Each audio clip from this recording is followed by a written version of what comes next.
where Apple and others get minerals for electronic components.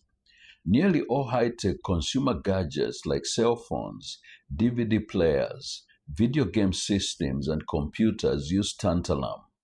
Tantalum is a pale blue-gray mineral mainly found in Brazil, Australia, Rwanda, and the Democratic Republic of Congo, DRC.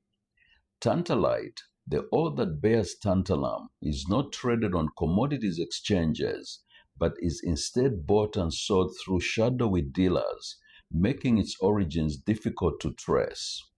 Tantalite is refined into coltan at smelters in China, Kazakhstan, and the United States.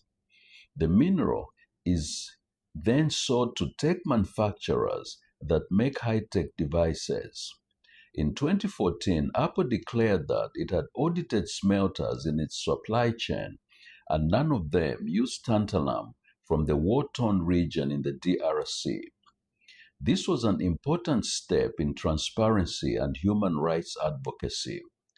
In spite of the ongoing civil war conflict in Eastern Congo, essential minerals are leaving the Congo to feed the global economy.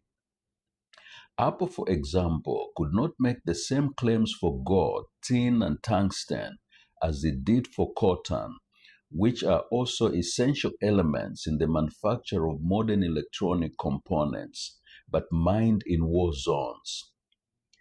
Smuggling of ore across porous borders in this region afflicted by conflict is easy.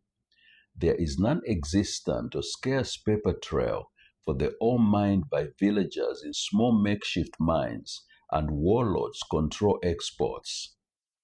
The Apple disclosure went beyond the new 2012 regulation passed by the Securities and Exchange Commission, SEC, under the Dodd-Frank Financial Regulation Act of 2010. The rule requires the United States publicly traded companies to audit their supply chains and insists that they disclose any use of conflict minerals, but not the names of the smelters.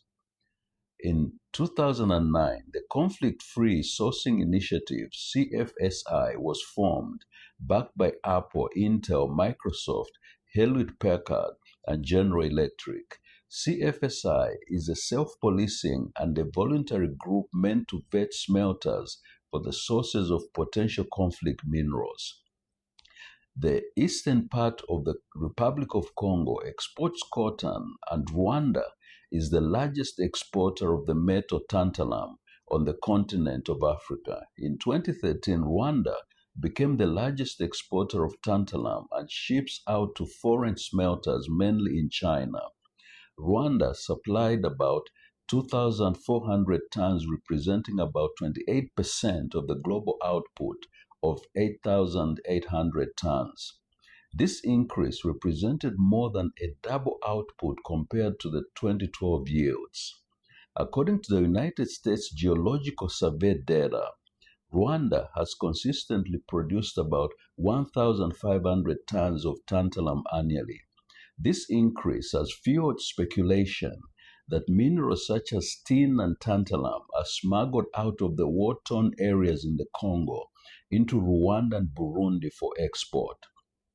It is suspected that tin and tantalum smuggled into Rwanda is, for instance, laundered through and incorporated in the domestic tagging system and exported as legitimate Rwandan material.